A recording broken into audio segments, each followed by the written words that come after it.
lako Yesu, jina lako Yesu, jina lako Yesu, jina lako Yesu, jina lako Yesu, jina lako Yesu, jina lako Yesu.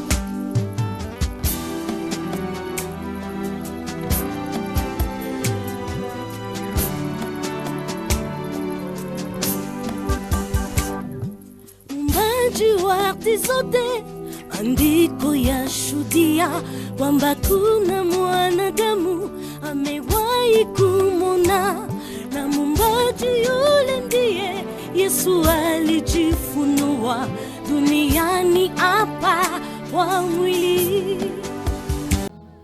S'il vous plaît.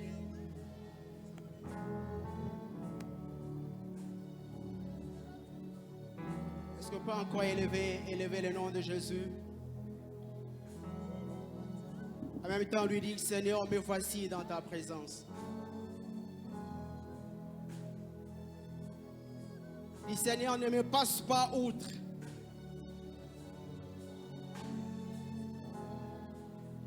Quelqu'un dit que c'est dans sa présence où le mal perd toute sa force. Bénéfice de la voir comme le seul sauveur et Seigneur. Il a ajouté pour dire, mes stress, mes hontes, mes larmes ont disparu devant l'agneau de Dieu. Devant sa présence, nous perdons toute raison. Car c'est lui qui tient nos destinées entre ses mains. Devant sa présence, il nous façonne, il nous donne. Devant sa présence, il y menace, il y ôte les dangers certains et potentiels qui nous guettaient.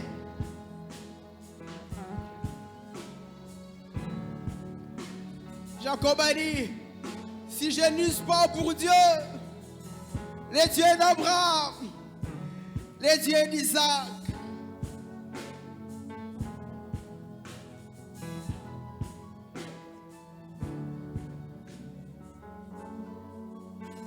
nous voici encore ce matin devant l'agneau immolé. L'agneau sans tache. L'agneau de Dieu qui a ôté et qui ôte le péché. Celui qui est rentré vers le Père, non pas par le chemin de la mort, mais par le chemin de la vie. Car il est la vie, il était venu répandre la vie. L'agneau de Dieu qui s'est donné afin que ses brebis aient la vie et la vie en abondance. L'agneau de Dieu qui nous couvre de ses ailes et de ses plumes. Afin que lorsqu'il lance de la destruction, lorsque la mort vient, qu'elle passe outre.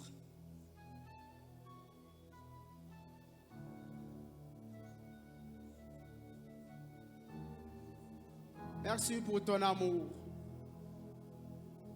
Merci pour l'œuvre de la croix. Et merci pour ces petits moments que tu nous accordes sur la terre et de passer les temps dans ta présence. Ce petit comparé à l'éternité de gloire qui nous attend. Tu as dit, je pars vous préparer une place, afin que là où je suis, vous y soyez. Nous voulons être là où tu es. Nous voulons rester à tes pieds.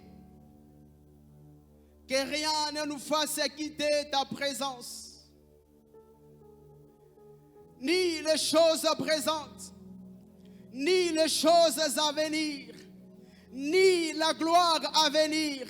Que rien ne nous fasse quitter ta présence. Car rien n'est comparable à ta présence. Dans ta présence, nous avons ce que le monde ne peut donner. Dans ta présence, nous avons ce que l'on peut acheter avec l'argent. Dans ta présence, nous avons ce que le travail, le mariage ne peut donner. Les choses éternelles, nous les avons à tes pieds. Alors que nous voulons t'écouter, Seigneur, parle encore à nos cœurs. Derrière ce pupitre, ce n'est pas un professionnel de la parole qui se tient, mais un sauveur sauvé par grâce au moyen de la foi. Faillible avec F majuscule, mais sur qui que tu as voulu déverser ton onction et passer comme un messager. Que ta parole soit esprit et vie. Qu'elle atteigne le but pour lequel tu l'envoies ce matin. Selon qu'il est écrit, tu envoies ta parole et ta parole les guérit.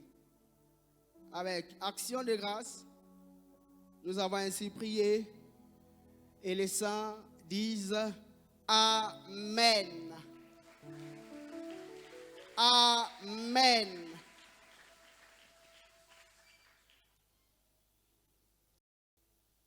Nous bénissons l'Éternel pour la présence de chacun d'entre nous à ces premiers cultes. Et nous voulons renouveler notre gratitude à l'endroit du pasteur pour la confiance renouvelée. Nous tournons le page de nos Bibles pour aller dans les livres d'Exode, le chapitre 14.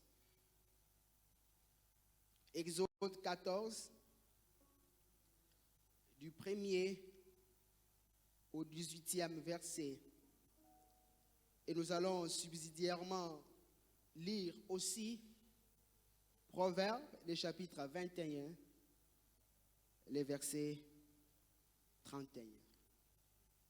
Exode 14. L'Éternel parla à Moïse et dit, parle aux enfants d'Israël qu'ils se détournent et qu'ils campent devant, puis à Hiroth. Entre Migdol et la mer vis-à-vis de Baal-Tchephon. C'est en face de ces lieux que vous camperez près de la mer. Pharaon dira aux enfants d'Israël, ils sont égarés dans le pays, les déserts les ont enfermés. Verset 4. J'endurcirai les cœurs de Pharaon, il les poursuivra, et Pharaon et toute son armée serviront à faire éclater ma gloire. Et les Égyptiens sauront que je suis l'Éternel. Et les enfants d'Israël firent ainsi. On annonça au roi d'Égypte que le peuple avait pris la fuite. Alors les cœurs de Pharaon, celui de ses serviteurs, firent changer à l'égard du peuple.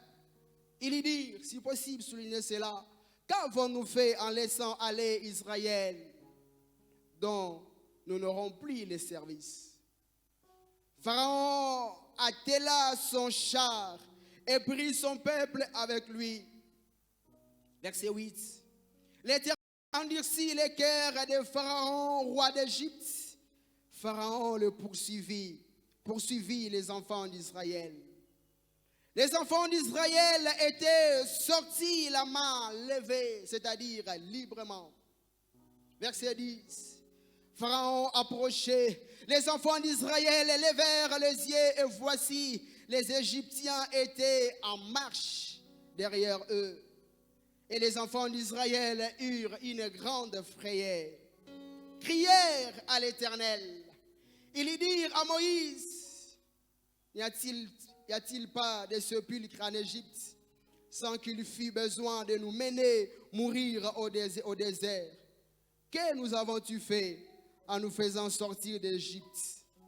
N'est-ce pas là ce que nous te disions en Égypte?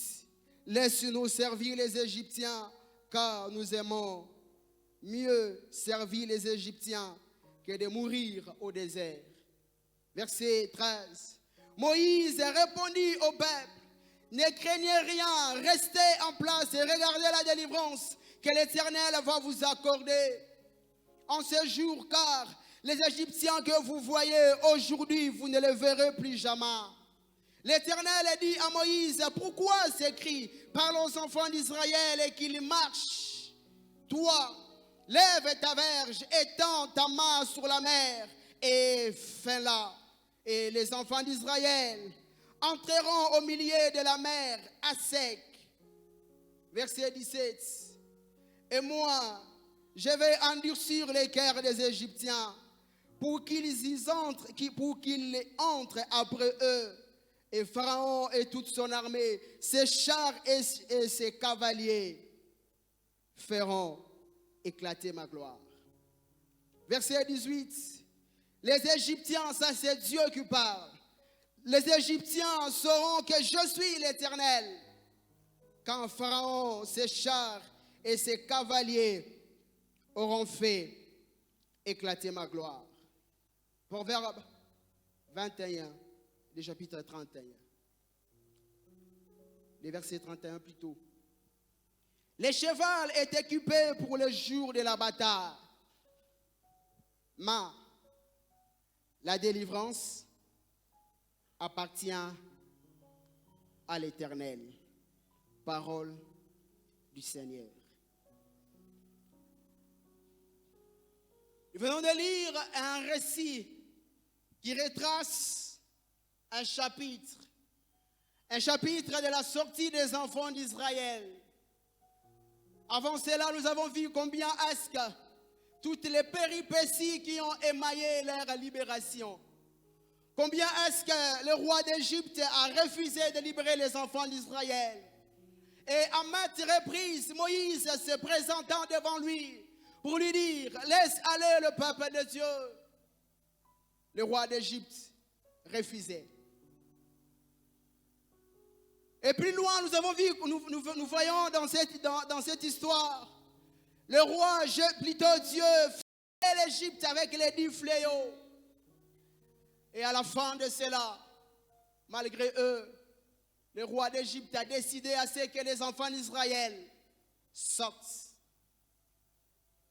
Mais après sa décision, il m'a dit que l'Éternel a endurci son cœur afin de poursuivre les enfants d'Israël. Chose qui a été faite.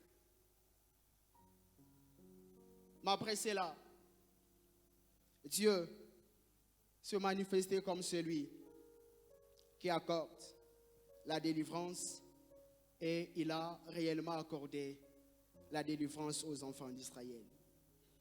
Ce matin, nous voulons réfléchir sur ces thèmes qu'on a tirés principalement de ces deux textes intitulés « La délivrance appartient à l'Éternel ». Est-ce que quelqu'un peut m'aider à prêcher à son voisin en lui disant « La délivrance appartient à l'Éternel ». Les sages les déclarent. Il dit: le cheval est équipé pour la bataille. C'était le cas avec l'armée du roi d'Égypte. Ils ont pris les chars, ils ont pris les cavaliers. Ils étaient armés pour s'en découdre avec les enfants d'Israël. Mais au finish, nous avons vu combien est-ce que l'Éternel, le Dieu d'Abraham, d'Isaac et de Jacob, a accordé la délivrance à son peuple. Notre message tournera autour de 4 points essentiels. Le premier point, nous verrons le but de ce message. Pourquoi parler de la délivrance qui appartient à l'Éternel? Pourquoi parler de ce Dieu qui a la capacité de délivrer son peuple, de l'arracher du danger, de lui procurer le salut, la sécurité et l'assurance? Le deuxième point, nous allons essayer de définir des concepts fondamentaux de notre message, à savoir appartenir et la délivrance. Quand nous disons la délivrance appartient à l'Éternel, qu'est-ce que cela voudrait dire? Et nous verrons que dans la délivrance, nous allons prendre 6 directions essentiellement. Au 3e point, on va essayer de relever 3 vérités importantes que nous pouvons tirer de ces textes. Et au 4e point, nous verrons ce qu'il faut savoir sur la délivrance que l'Éternel accorde.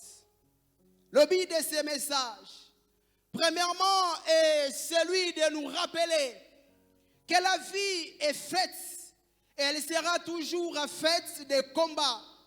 Mais nous serons plus que vainqueurs par celui qui nous a aimés. Il est impossible d'être sur la terre. Il est impossible d'avoir cette chair, d'avoir cette enveloppe et de ne pas connaître les combats, de ne pas connaître les batailles. Mais la Bible dit, dans tout cela, nous serons plus que vainqueurs par celui qui nous a aimés. Le deuxième but est celui de nous conscientiser que l'Éternel reste l'acteur principal de la délivrance authentique et véritable. Aucune délivrance vraie, authentique et durable ne peut s'obtenir en dehors de l'Éternel.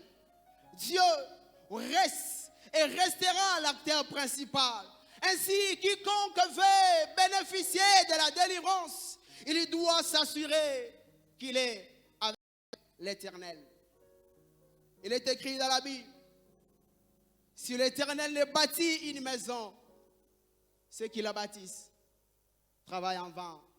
Si Dieu ne veille sur une ville, ceux-là qui la gardent en vain. Le 3e but est celui de savoir, peu importe la grandeur, peu importe la profondeur, peu importe la longueur d'une délivrance, cette délivrance, elle surviendra toujours pour la gloire de Dieu.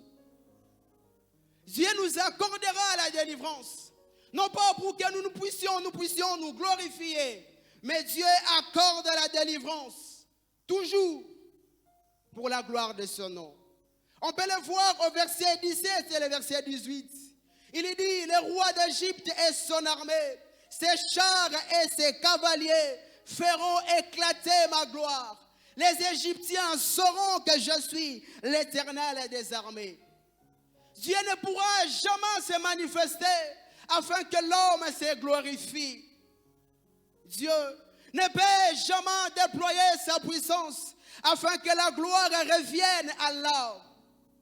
Dieu ne partage sa gloire avec personne.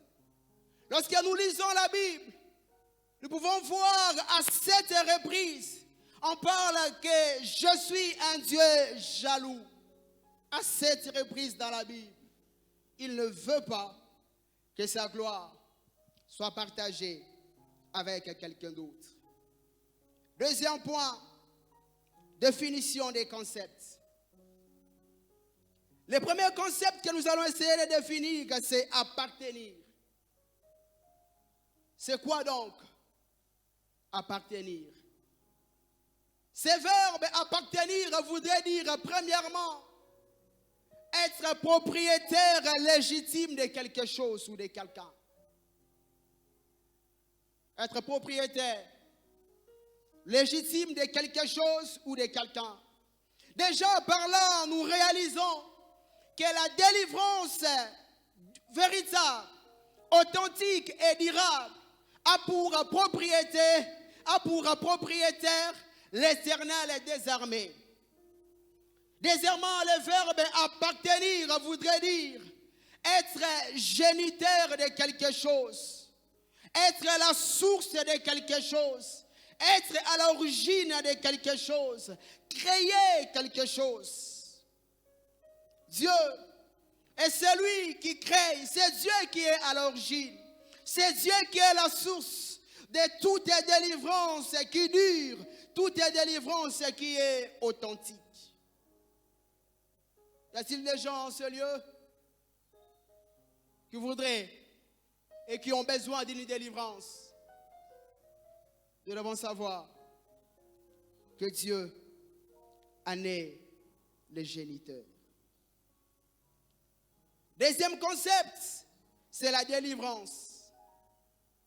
C'est quoi donc la délivrance?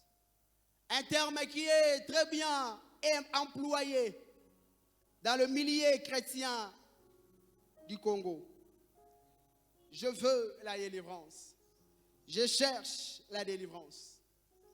Premièrement, la délivrance, ça voudrait dire libérer quelqu'un d'une contrainte, libérer quelqu'un d'une grande inquiétude.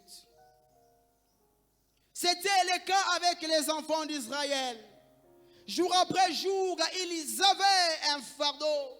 Ils travaillaient, ils étaient flagellés. Ils étaient obligés de travailler, peu importe le jour et dans n'importe quelle condition. Lorsque l'Éternel a décidé de les délivrer, il leur a ôté cette contrainte. Vous savez, lorsqu'on est contraint à faire quelque chose, on le fait malgré soi. On n'a plus de choix. On ne peut plus faire ce que l'on veut. On ne peut pas être ce que l'on désire. Ça peut être le cas pour quelqu'un ce matin. On veut faire les choses. On se retrouve en train de faire les choses que l'on ne veut pas. Des choses que l'on ne désire pas. Il y a comme des conditions qui nous sont imposées. Délivrer, c'est libérer d'une contrainte. Délivrer, c'est libérer d'une grande inquiétude. Il est écrit dans la Bible, ne vous inquiétez donc de rien, mais en toutes choses, faites connaître vos besoins à l'Éternel, par des prières et des supplications. Et le Dieu des cieux, il vous donnera sa paix. La paix de Dieu qui surpasse toute intelligence. Élie complète pour dire, qui par ses inquiétudes peut ajouter une coudée à la durée de sa vie. Vous savez, une coudée mesure 50 cm. Il dit, qui peut ajouter par ses inquiétudes, par ses remords, par ses soucis, ne serait-ce que 50 cm à la durée de sa vie. Et il dit, si vous ne pouvez faire la moindre de choses, pourquoi vous vous inquiétez du reste? Deuxièmement, la délivrance voudrait dire mettre fin à une situation pénible, une situation difficile. C'était le cas pour les enfants d'Israël. Ils vivaient dans l'esclavage. Ils n'avaient plus de liberté. Ils n'avaient plus de choix à opérer.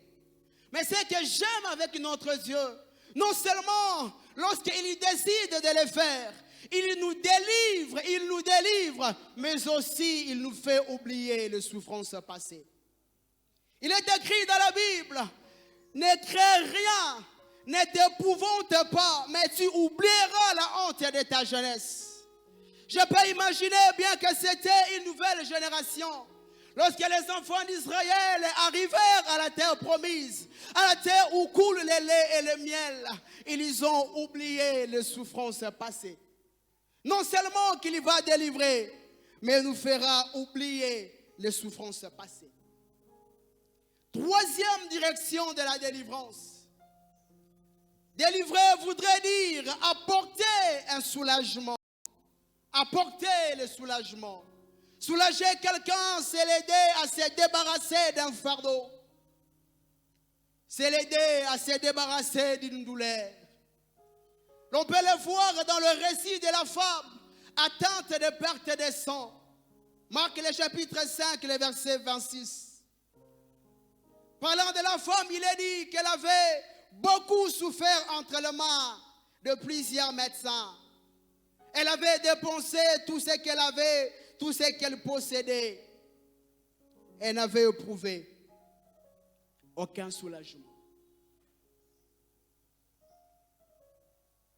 Elle est passée entre les mains de plusieurs personnes, de plusieurs médecins. Elle a dépensé tout ce qu'elle avait. Toutes les épargnes, toutes les économies étaient parties. Elle n'avait trouvé aucun arrangement jusqu'au jour où elle a croisé l'homme de Galilée. Celui à qui appartient toute la délivrance. Quatrième direction de la délivrance que nous prenons ce matin. La délivrance, c'est la rupture. La délivrance, c'est le divorce d'avec le monde des ténèbres, avec les choses négatives. Il est dit, le peuple qui était assis dans les ténèbres voit s'élever une lumière, une grande lumière. Ma prière pour quelqu'un ce matin est que la lumière de Dieu s'élève sur toi. Que la lumière de Dieu puisse luire sur toi. Afin que les ténèbres qui a longtemps resté, qui a longtemps assiégé, laissent la place à la lumière. Car ma Bible dit que les ténèbres ne régneront pas pour toujours. Si le jour est passé, les ténèbres a pris place. Que le Dieu à qui appartient la délivrance apporte sa lumière. Cinquième direction de la délivrance. La délivrance, c'est la restitution intégrale dans la vie d'une personne. Restitution intégrale. Restituer voudrait dire rendre à quelqu'un ce qui lui est dit. Remettre à quelqu'un les choses qui lui appartenaient. Remettre à quelqu'un les choses qui lui ont été arrachées. Quelles sont les choses qui sont arrachées? Est-ce que c'est la paix? Est-ce que c'est la joie?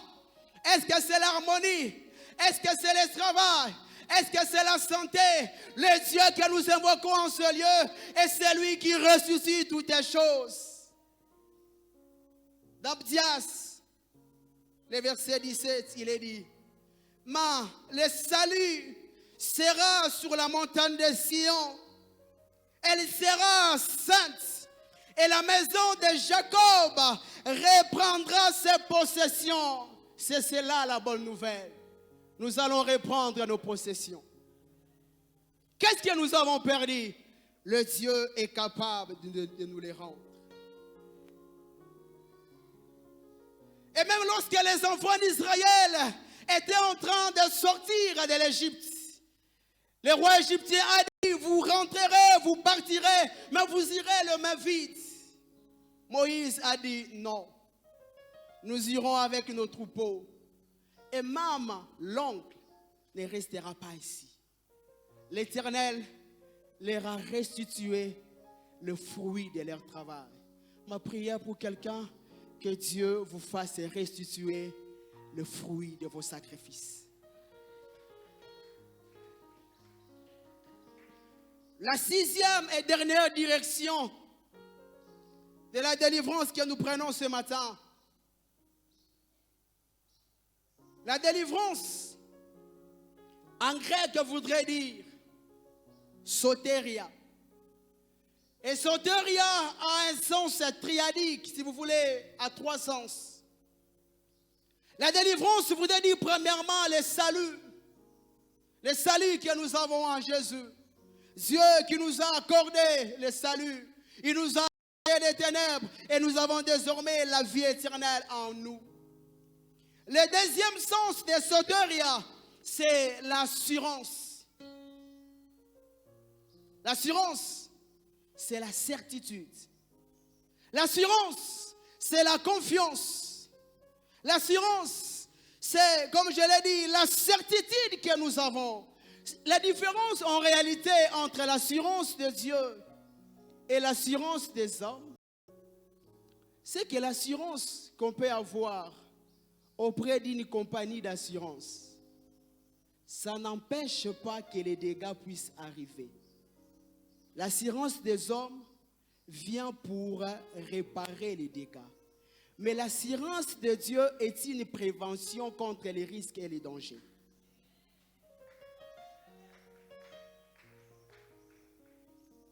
Lorsque Dieu est notre assureur, il ne va pas attendre que les dégâts puissent survenir pour venir les réparer. mais sur son trône, il y sera en train de travailler d'empêcher, on sait que les dangers puissent nous guetter, les dangers potentiels, comme certains.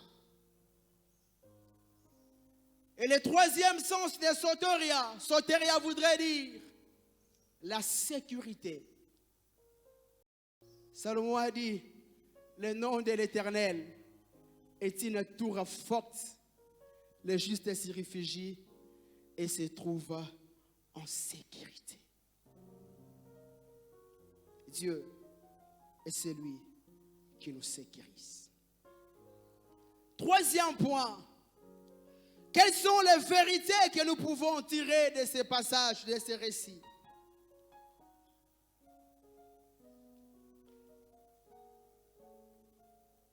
Qu'est-ce que ces récits nous enseignent? Premièrement, la première vérité que nous pouvons tirer de ces récits, c'est qu'aucune délivrance durable et véritable ne peut s'obtenir en dehors de Jésus. Aucune délivrance qui est véritable, qui est authentique, qui est durable, ne peut s'obtenir en dehors de Jésus. Nous voyons déjà au verset 8, à la partie B, il est dit que les enfants d'Israël ont sorti de l'Égypte la main levée, ce qui voudrait dire la main libre. Au verset 10, nous voyons comment est-ce que le roi d'Égypte a pris la résolution de le poursuivre. Il a dit, nous allons le poursuivre.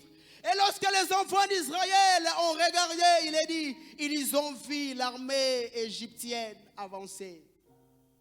Et ils ont crié à l'Éternel. Lorsqu'ils ont crié à l'Éternel, l'Éternel a répondu. L'Éternel a opéré le miracle. Nous ne pouvons jamais espérer à une quelconque victoire en dehors de Jésus. J'aime beaucoup les récits des deux aveugles. On peut le voir dans Matthieu le chapitre 20, les versets 30. Il est dit qu'il y avait deux aveugles qui étaient au bord du chemin. Ils entendirent que Jésus était en train de passer. Ils criaient, « Fils de Dieu, Seigneur, aie pitié de nous. Fils de David, viens à notre secours. » Il est dit que la foule les reprenait pour les faire taire. Mais j'aime la suite. Il est dit, Jésus s'arrêta. 2, Jésus les appela. Et 3, Jésus dit, ma prière, que Jésus puisse s'arrêter sur les cas de chacun d'entre nous. Vous savez, lorsque l'Éternel de toute délivrance s'arrête, il arrête aussi des choses qui nous arrêtaient. Je disais ceci. Lorsque l'Éternel décide de s'arrêter sur une vie, sur une destinée, sur un problème, il va aussi arrêter les choses qui arrêtaient la personne d'aller de l'avant, d'atteindre sa destinée. L'Éternel s'est arrêté, l'Éternel les a appelés, l'Éternel leur a dit, que voulez-vous que je fasse? Il dit, Seigneur, nous voulons que nos yeux souffrent. Église du Seigneur, le même Dieu qui avait ouvert la mer, le même Dieu qui a ouvert les yeux de ces deux aveugles, c'est le même Dieu qui peut ouvrir les portes qui semblent être fermées devant nous. Il est le même hier, aujourd'hui et éternellement.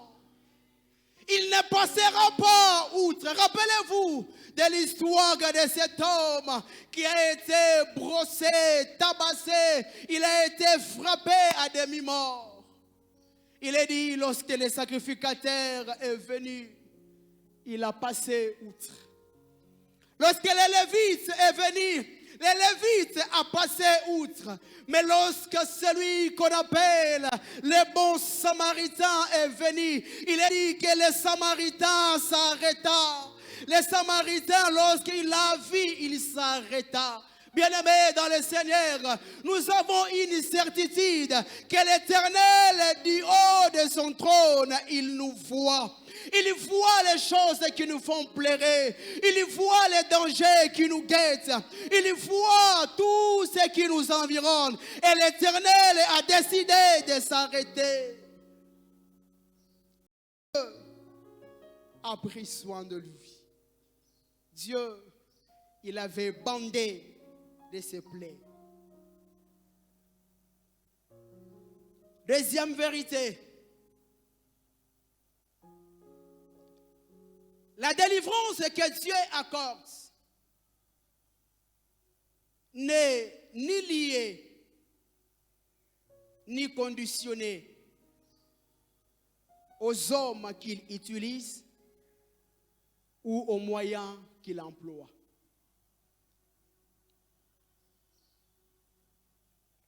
Lorsque l'Éternel va décider ou décide de nous accorder sa délivrance peut passer par n'importe qui. Il peut utiliser n'importe quoi pour nous accorder sa délivrance. Pour le cas des enfants d'Israël, il a dit à Moïse, Moïse, mais toi, lève-toi, prends ta verge et étends ta main sur la mer. Église du Seigneur, retenez cette vérité. Premièrement, la grandeur de Dieu ne dépend pas des temps et des circonstances, mais elle dépend de sa nature et de sa puissance infiniment variée. Peu importe la personne, peu importe les moyens qu'il emploie, il y manifestera sa grandeur. Il y va déployer sa puissance. Il y va révéler sa nature. Deuxième vérité à retenir. Même dans la toute petite révélation de la puissance de Dieu, l'Éternel peut opérer des miracles extraordinaires. Il suffit qu'il se révèle à nous, que nous puissions toucher, palper la petite version de sa nature. Que nous ayons la petite portion de sa révélation. Cela suffit pour que les miracles qui étonnent se produisent. Vous savez, lorsque Jésus est entré dans la synagogue pour prêcher, il était en train de parler en parabole. On peut le voir dans Matthieu, le chapitre 13, le verset 53. Il disait des sagesses qui étonnaient. Les pharisiens dirent, mais d'où viennent cette sagesse et ces miracles? N'est-ce pas lui le fils du charpentier? N'est-ce pas Marie qui est sa mère? N'est-ce pas Simon, Jacques et Jude qui sont ses frères? Oui, il est le fils du charpentier. Mais en lui, il s'est révélé la portion de la nature de Dieu. Troisième vérité à retenir. Bien souvent, l'élément déclencheur des miracles se trouve soit en nous, soit autour de nous. Nous voulons le miracle. Nous voulons que Dieu nous accorde son repos. Nous voulons que Dieu nous délivre, qu'il nous accorde la certitude, le salut, l'assurance, la sécurité et que sais-je encore. Mais l'Éternel prendra cet élément qui pourra le déclencher, sortira soit de nous, soit autour de nous. Pour couper, séparer la mer Rouge, l'Éternel a utilisé la verge de Moïse.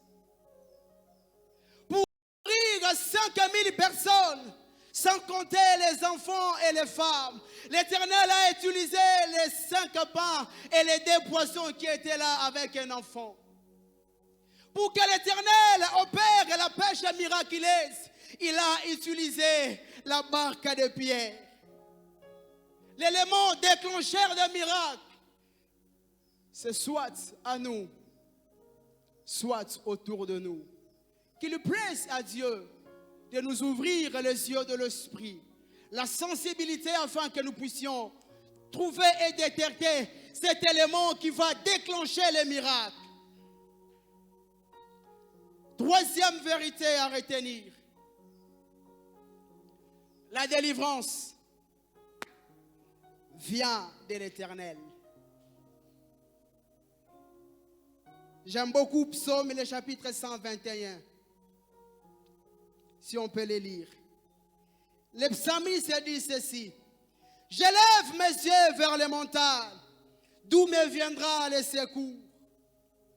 Le secours me vient de l'Éternel qui a fait les cieux et la terre. Il ne permettra pas que mon pied chancelle. Il vous gardera, ne sommeillera point. Voici, il ne sommeille ni dort, celui qui garde Israël. L'Éternel est celui qui vous garde. L'Éternel est ton ombre à ta droite, à ta main droite.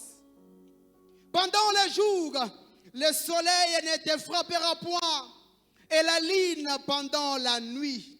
Verset 16. L'Éternel te gardera de tout mal. Il gardera ton âme. Il gardera ton départ et ton arrivée de maintenant et à jamais. C'est de l'Éternel que vient la délivrance. C'est de l'Éternel que vient la délivrance. Nous le voyons déjà dans ce passage au verset 5 où on présente Dieu comme étant le gardien, comme étant celui qui se met à côté de son élu pour les garder et les protéger. Église, retenez encore ceci.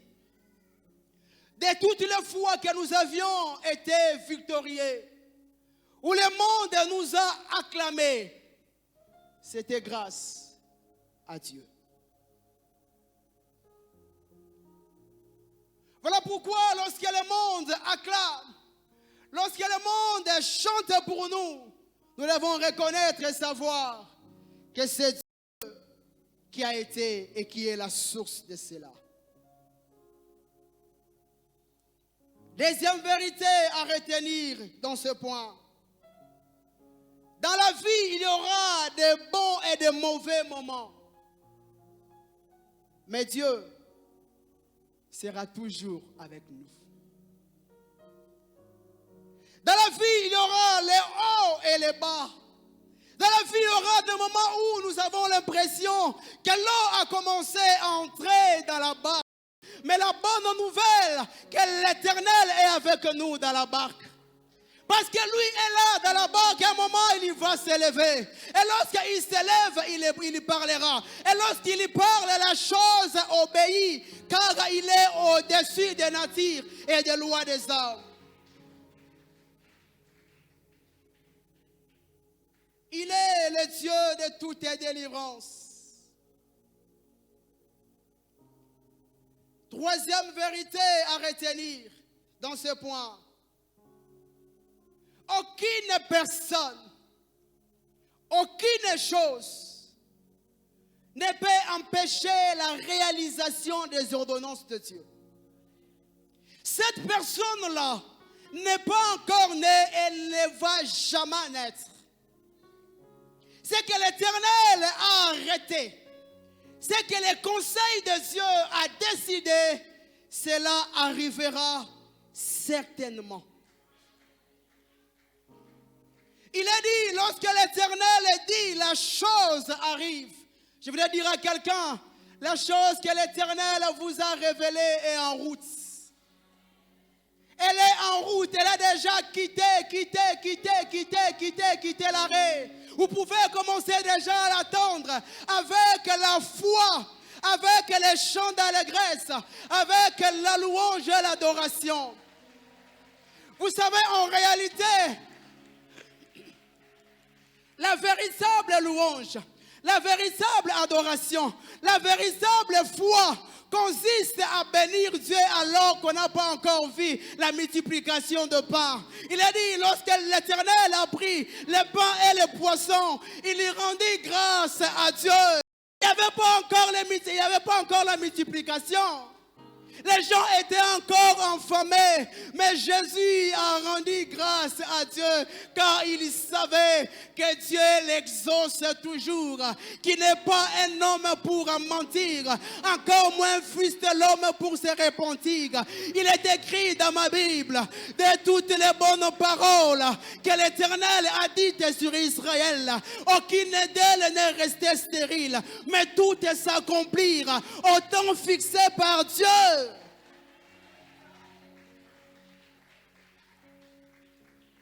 Quelque chose d'étrange arriva. Il est dit que les serviteurs du roi d'Égypte, après avoir constaté la libération des enfants d'Israël, ils se sont dit, mais qu'avons-nous fait? Comment est-ce que nous les avons libérés? Église, retenez que Dieu n'a pas besoin de changer d'acteur pour vous visiter. Le même personne, le même acteur qui oppressait, qui empêchait, Dieu passera par eux pour vous visiter. Rappelez-vous de Mardoché et Aman. Il a dit que la était déjà préparé. Il attendait l'instant T, mais c'est la même personne que Dieu a utilisée pour faire la ronde de la ville, pour dire au peuple, voici l'homme que le roi a élevé. Dieu utilisera la même personne afin qu'il comprenne qu'il y a un Dieu qui est vivant. Il a dit, les Égyptiens sauront que je suis l'Éternel des armées. Dieu ne changera pas d'acteur pour faire éclater sa gloire dans votre vie. Il va utiliser la même personne pour que sa gloire s'éclate.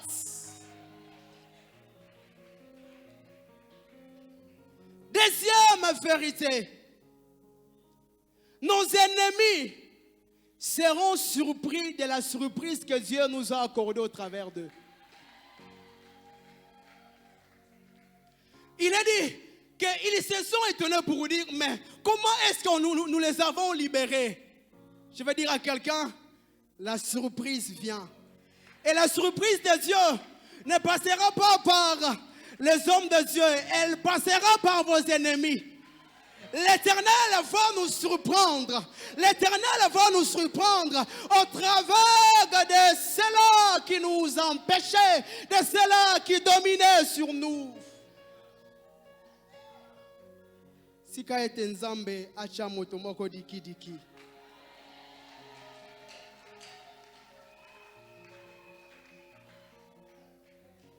Troisième vérité à retenir. Dans les jours passés, le roi d'Égypte a utilisé les enfants d'Israël. Il les a exploités. Mais lorsque la délivrance de Dieu a sonné, Dieu a utilisé ces mêmes personnes pour faire éclater sa gloire. Les mêmes personnes qui ont subjugué ce peuple, les mêmes personnes qui ont exploité ce peuple, Dieu les a utilisés pour faire éclater sa gloire. Il est écrit dans ma Bible que ce n'est pas une grande armée qui sauve le roi. Ce n'est pas une grande force qui délivre le roi. Mais la délivrance appartient à l'Éternel. Et les hommes sauront que l'Éternel est Dieu.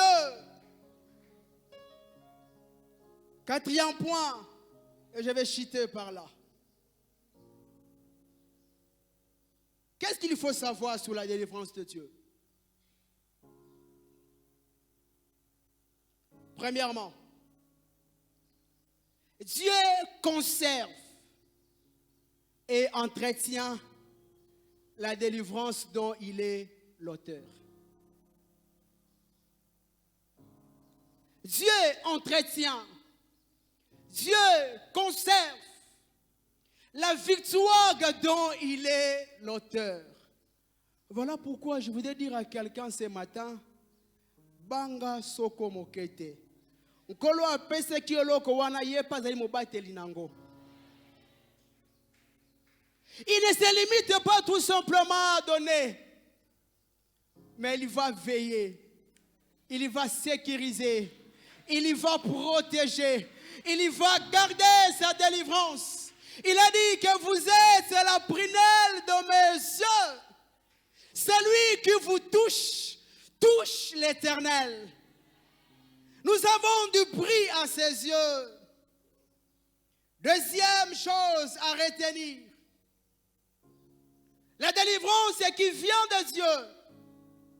Et si la délivrance est permanente, et qui dire, autant que la personne reste au pied de Dieu. La délivrance qui vient de Dieu, elle est permanente. Elle durera autant que nous resterons au pied de celui qui en est l'auteur. Il est écrit dans ma Bible, reste ici jusqu'à ce que je fasse de tes ennemis te marchepied. En d'autres termes, si vous quittez la présence de Dieu, vous devenez le marchepied de vos ennemis. Mais aussi longtemps que nous restons au pied du Maître, notre victoire est permanente. Vous savez ce que j'aime avec Dieu, même Nandoto alongi sakabiso.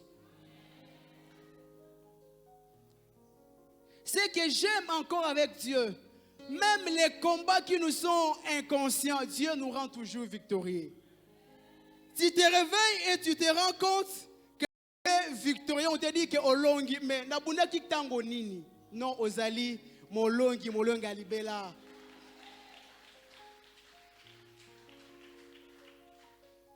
Troisième vérité à retenir. L'action de Dieu n'a pas de limites. L'action de Dieu n'a pas de limites quand il s'agit de délivrer. Dieu n'a pas de limites.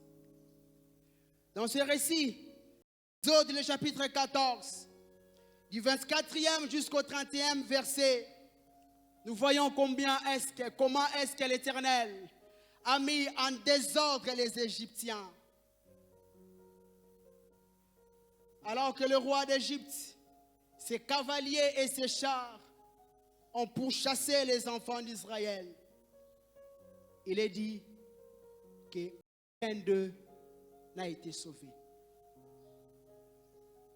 Si Dieu veut délivrer le juste, si Dieu veut accorder la victoire, l'assurance, le salut, la sécurité au juste, l'Éternel peut même renverser le roi, exterminer le royaume à cause de son juste.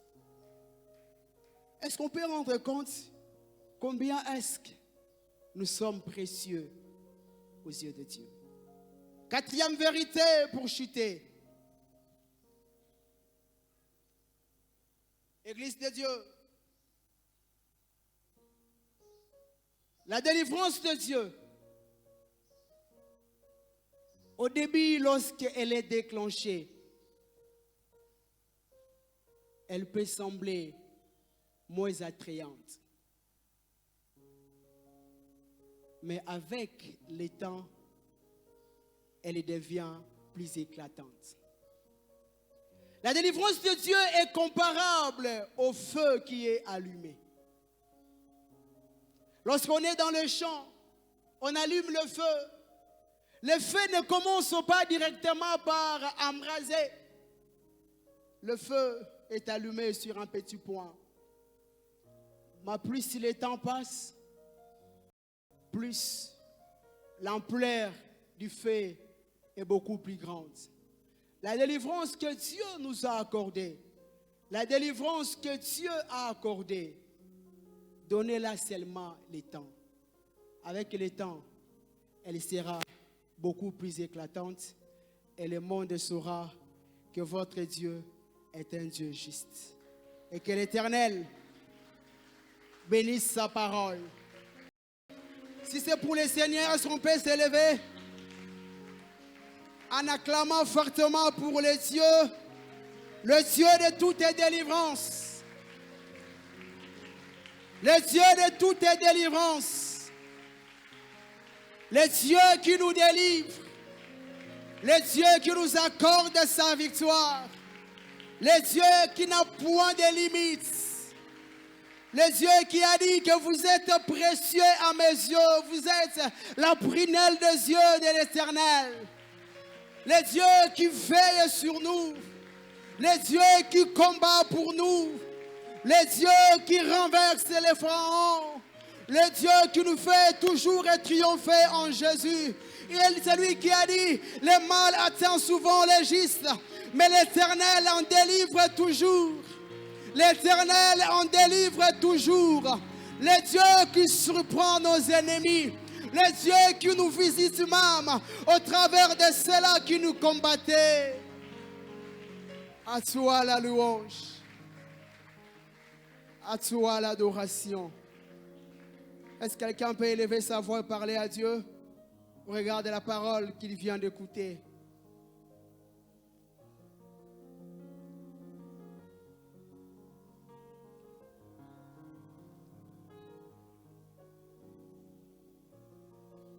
La chose qui semble être minimisable, qui semble être petite, Dieu peut passer au travers de ça pour produire un miracle. Dis Seigneur, je te bénis. Je suis encore informe et vide. Je suis encore minimisable. Je te bénis car tu peux passer au travers de moi pour produire les miracles qui étalent. Je refuse que je sois identifié à mon environnement, à ma condition. Je veux m'identifier à celui qui est mon sauveur.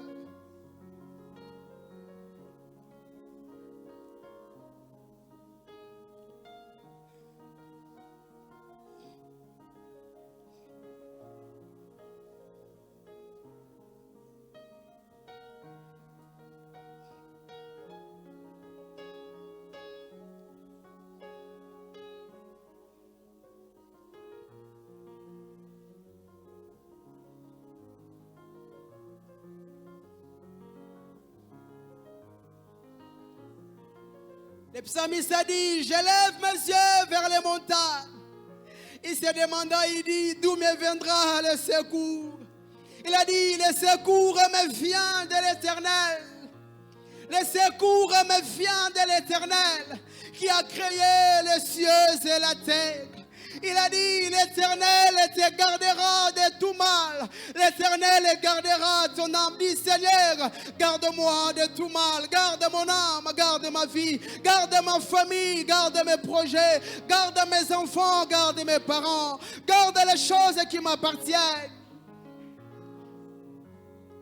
Il a dit que le jour, le soleil ne va pas te frapper, ni la lune la nuit, car je suis avec toi, je suis ton gardien. Seigneur, sois mon gardien. Sois le gardien de mon époux, sois le gardien de mon épouse, sois le gardien de mes enfants lorsqu'ils partent à l'école, lorsqu'ils partent à l'université. Sois mon gardien lorsque je prends les transports. Sois mon gardien lorsque je vends. Sois mon gardien lorsque je travaille. Sois mon gardien lorsque je fais quoi que ce soit. Personne ne peut nous garder comme toi. Tu as dit, si toi tu ne bâtis une maison, ceux qui la bâtissent travaillent en vain. Si toi tu ne gardes ceux qui veillent en vain. Mon gardien de tous les temps, mon gardien de jour comme la nuit, mon gardien de tous les temps ce soir. Seigneur, merci pour ta parole. Que chaque mot, chaque phrase que tu as libérée en ce lieu produise des effets dans nos vies. Produise des effets dans nos vies. Merci de bénir ces dîmes et offrandes que nous t'apportons. C'est toi qui as dit dans ta parole, apportez dans la maison du trésor toutes les dîmes afin qu'il y ait de la nourriture dans ma maison. Mettez-moi donc à l'épreuve et vous verrez si je n'ouvre pas pour vous les écluses des cieux et si je ne répands pas sur vous la bénédiction en abondance. Pour vous, je menacerai celui qui vous dévore et le fruit et la vie ne sera pas stérile dans vos champs. Qu'il en soit ainsi. Dans le nom de Jésus, nous avons ainsi prié et nous disons Amen. Amen. Les paniers des eaux. Yesu, jina lako Yesu, jina lako Yesu, jina lako Yesu, jina lako Yesu, jina lako Yesu, jina lako Yesu.